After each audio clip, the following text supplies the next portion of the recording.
Эфирда яңалыклар вакыты, студияда Алсу Нуриева, исәнмесез. Бүгенге чыгарылышның төп темалары.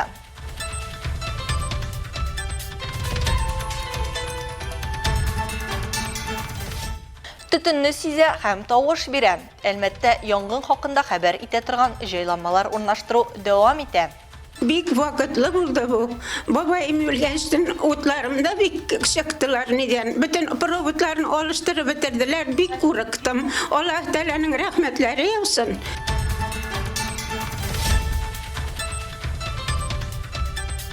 Беренче мөһим документ. Яшь бөгелмәлеләргә паспорт тапшырдылар. Бик нык дулкынланам. Син бит Россия гражданины буласың. Үз бурычларың һәм хокукларың өчен җавап бирәсең.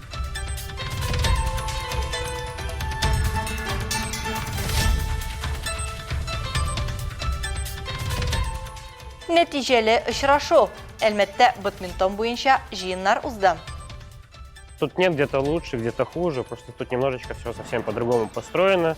Для этого мы ездим, чтобы обмениваться опытом.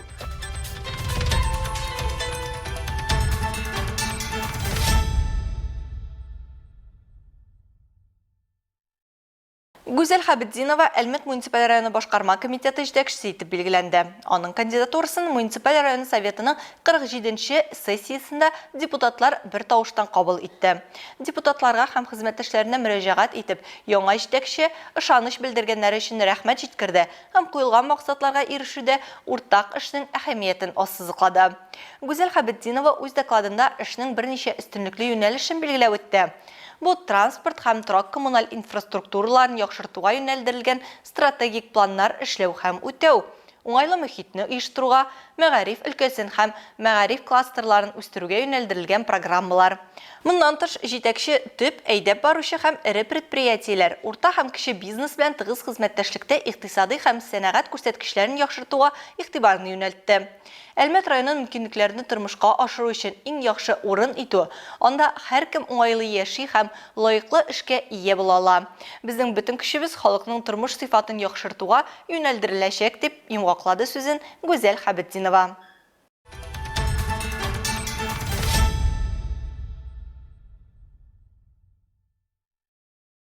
Әлбәттә, күп балалы гаиләләр, шулай ук ялгыз өлкән яшьтәге кешеләр яшәгән йортларда янгын хакында хәбәр итә торган җайланмалар урнаштыру дәвам итә.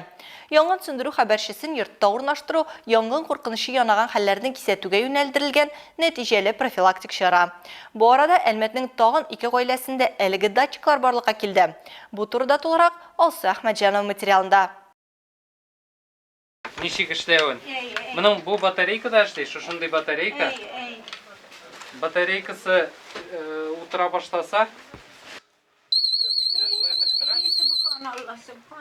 ул сезнең күршеләрегезгә кадәр ишетеләчәк. Шуның өчен Автоном янгын датчиклары бүлмәдә төтен чыккан очракта тавыш сигналы белән куркыныч турында кисәтәчәк. Ул яну вакытында чыккан төтен һәм башка аэрозольләр концентрациясенә реакция бирә. Белгечләр әйтүенчә, әлеге датчикларның көчле тавышы хәтта йоклаган кешене дә уятачак. Сәрия апа бүген шәхси йортта ялгыз яши. Аның өендә 4 янгын хәбәрчесе урнаштырылган. Аңа ул бик рәхмәтле. Бик вакытлы булды бу. Бабаем үлгәнчтен утларымда бик чыктылар нидән. Бөтен проводларын алыштырып бетерделәр. Бик курыктым. Аллаһ Тәгаләнең рәхмәтләре яусын. Исән-сау эшләгез, бик урынлы булды бу. Аллаһның рәхмәте яусын. Җайланманы түшәмгә яки даими һава агым булмаган башка өслеккә беркетәләр. Һәр йортта гадәттән тыш хәлләр министрлыгы белгечләре барысында җентекләп аңлата. Сенсорлар урнаштырылган икенче гаилә Рыбаковлар, анда 7 бала тәрбияләнә. Һәм бүген аларның фатирларында да 4 янгын куркынычсызлыгы датчиклары урнаштырылды.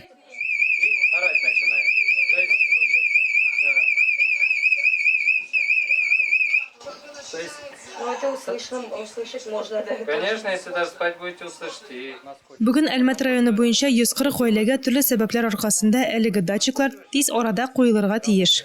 В ходе обхода по выявлению у нас... Бүген 140 адрес ачыкланды. Без аларны территориаль иҗтимагый совет вәкилләре белән берлектә әйләнеп чыгабыз. Обход барышында без янгын сигнализаторларын урнаштырабыз. Яшәүчеләргә янгын куркынычсызлыгы турында аңлатабыз. Шәһәр газ хезмәткәрләре бу йортларда һәм фатирларда газ җиһазларын да тикшерә.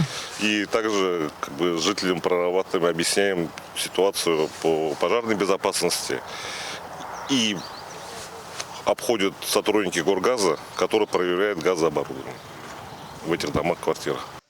Шулай ук Айнур Исхаков шәһәр һәм район халкына мөрәҗәгать итте. Ул күп балалы ялгыз яшәүче олы яшьтәгеләрнең адресларын идарәче компанияларга яки башкарма комитетка хәбәр итәргә өндәде. Чөнки янгын хәбәрчеләре ут кабуны башлангыч этапта ачыклауның иң нәтиҗәле чарасы булып тора. Датчиклар кечкенә, шуңа күрә аны торак бүлмәләрендә урнаштыру уңайлы. Әйтергә кирәк, төтен һәм яну турында хәбәр итү җайланмалары ярдәмендә ел саен йөзләгән кеше һәм балалар уттан котыла ала. Алса Ахмаджанова, Рамил Базартинов, Яңалыклар вакыты, Луч, Әлмәт компаниясе.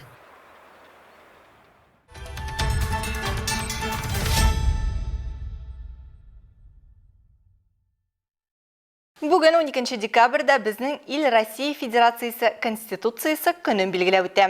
Бу илебездәге әһәмиятле истәлекле даталарның берсе. Бу көнне 1993 елда бөтен халык тавыш бирү юлы белән Россия Федерациясе Конституциясе кабул ителә.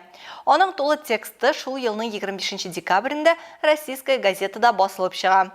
1994 елдан башлап Россия президенты указы нигезендә 12 декабрь дәүләт бәйрәме дип игълан ителде.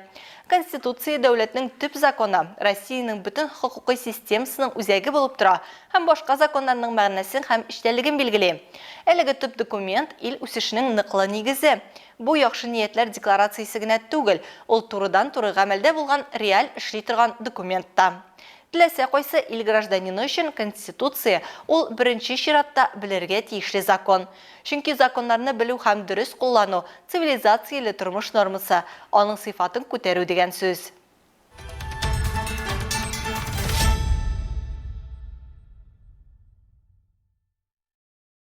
Россия Федерациясе Конституциясе көне уңайыннан яшь бөгелмәлеләр беренче документларын да алды. Паспорт тапшыру тантанасы күршеләрдә традицион чара. Төп документны 12 яшь бөгелмәлегә тапшырдылар.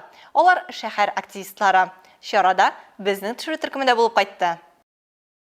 Сердечно поздравить вас с знаменательным днем вашей жизни, днем, когда вы получаете ваш главный документ – паспорт гражданина Российской Федерации.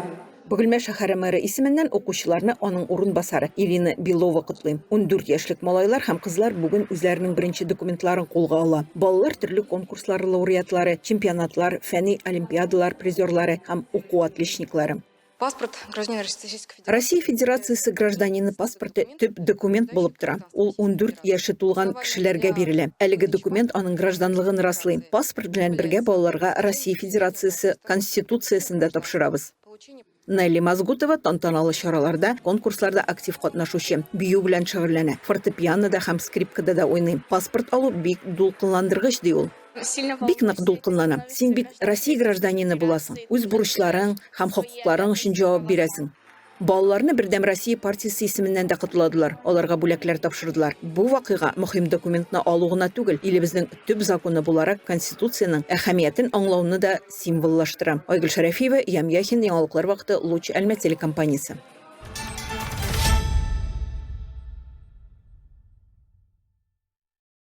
Татар мәдәнияте үзәгендә бөгелмә шагыйрәсе Альбина Ибрахимованың иҗат кичәсе булып узды. Патриотик шигырьләр язучы кыз сәхнәдән ватаныбыз чикләрен саклаучы ике абыйсына һәм аларның иптәшләренә багышланган патриотик шигырьләр яңгыратты. Шигырь укучы арасында безнең төшерү төркемендә булып кайтты. Она с любовью сшила в ночь для брата мягкую игрушку. Автор шигырьләрен күбрәк рус телендә яза. Иҗат җимешләрендә Альбина кешелеклелек турында, мәхәббәтне, табигатьне чагылдыра. Кичәдә ул тамашачыларны үзе белән генә таныштырып калмады, шигырь язу серләрен дә ачты. Ул бик матур шигырьләр яза, патриотик шигырьләр яза. Армиядә хезмәт итү турында, яшьләрнең хезмәткә ничек каравы турында, дөньяга карашы турында. Һәм менә без үзебезнең иҗат төркеме белән сөйләштек тә, шушындый матур патриотик кичә үткәргә булдык. Әлеге кичәдә мәктәп балалары өлкән классларда катнаша. Не доводи артиллериста, моя живительная Русь о солдатских буднях. Альбина Ибрахимова патриотик шигырьләрен үзе укырга сөйләргә ярата. Бу аңлашыла. Яшь кыз аларны туганнары, армиядә хезмәт итүче абыйларына багышлаган. Шигырьләрен кичкенә вакыттан ук яза икән. Бик иртә яза башладым, бәләкәй вакыттан ук. Миңа 6 яшь булгандыр инде. Иң беренче шигырем минем открытка язган идем, матур итеп, анда рәсем ясап әниемә 8 мартка. Шундый беренче сүзләрем анда язылган иде. Нежные крылья лебедушки снова меня обняли. Менә шулай мин әниемне беренче тапкыр шигырьләрдә аккыш иттереп күрдем. Программаны патриотик җырлар белән отставкадагы майор Ибрахим Гилманов, ФСБ полковнигы Фәрит Садыков байтты. Альбина Ибрахимова киләчәктә шигырьләр җыентыгы бастырырга да хыяллана. Иҗат җимешләре дә шактый җыелган. Айгөл Шәрәфиева, Ямяхин, Яңалыклар вакыты, Луч Әлмәт телекомпаниясе.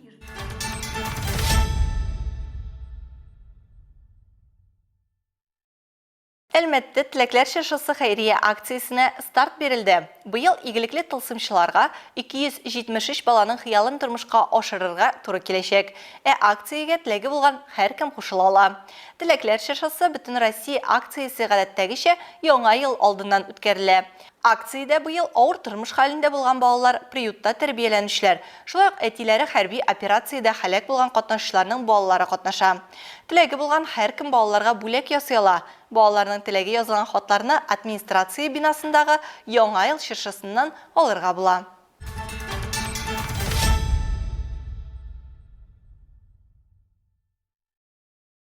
Әлмәттә бадминтон буенча җыеннар узды. Үз техникасын яхшыртырга һәм осталыгын камилләштерергә Әлмәт һәм Белоруссия Республикасы җыелма командалары очрашты. Спортчылар өчен 2 атна дәвамында техниканы камилләштерү буенча төрле тренировкалар узды. Тулырак алдагы минутларда.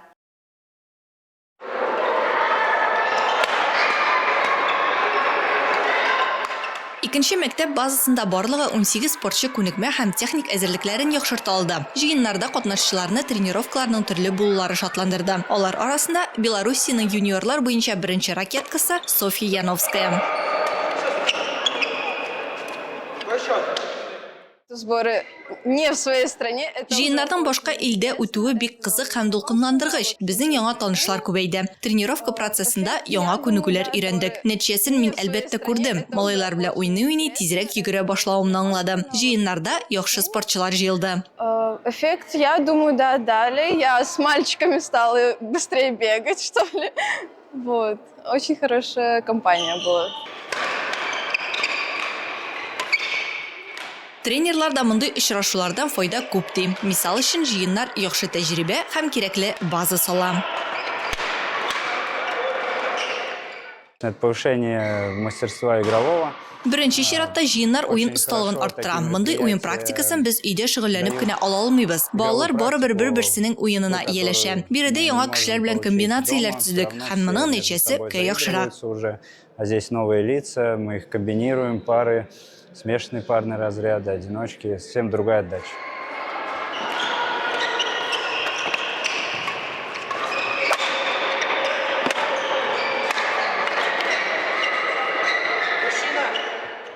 Белоруссия командасы җыелмасында 8 спортчы. Тренерлары биредә Минск шәһәренең иң яхшы спортчылар җыелды ди. Шулай ук әлеге тәҗрибә командаларның тренировка процессы белән якыннанрак танышырга ярдәм итүендә ассызыклый.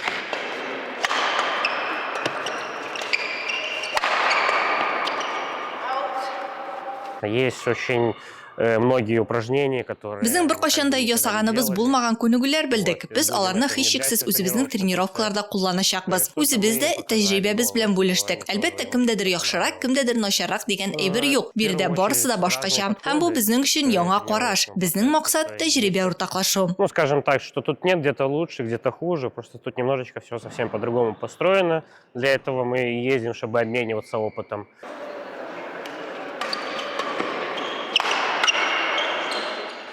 Тренировкалар көнгә 2 мәртәбә уза. Иртән гомуми һәм махсус физик әзерлек, валан белән күнегүләр, ә кич биремнәр белән уеннар, тернәкләндерү чаралары һәм спорт психологы белән эш. Нурислам Тулиулов билгеләп үткәнчә, җыеннар аңа тәҗрибә, яңа күнекмәләр һәм белемнәр бирә.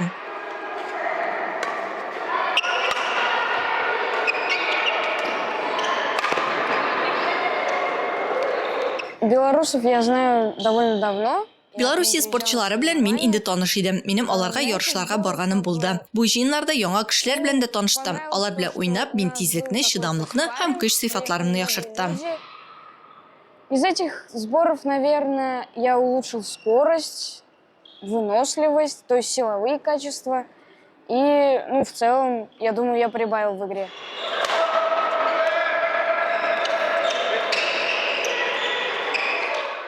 Шулай ук спортчылар җыеннарда 16-24 декабрьдә Коломна шәһәрендә узачак бөтен Россия ярышларына әзерләнә.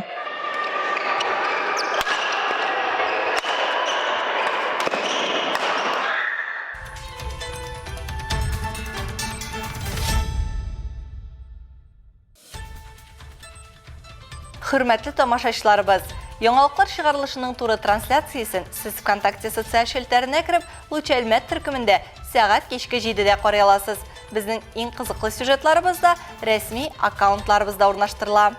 Һәм тагын бер мөһим мәгълүмат. Хәзер сез үзегездә яңалык, актуаль вакыйгалар һәм проблемалар белән уртаклаша аласыз. Моның өчен экраннардагы сылтама буенча күчәргә мөмкин. Әгәр дә сезнең яңалык безнең чыгарылышларда кулланылса, сез гарантияле бүлеккә лаек булачаксыз. Төбәгебез өчен сыйфатлы һәм мөһим яңалыкларны бергә булдырыйк. Бүгенге чыгарылышта шулар иде. Мин Алсу Нуриева һәм монтаж операторы Динара Сетинская сезнең белән саубуллашабыз. Исән сау булыгыз.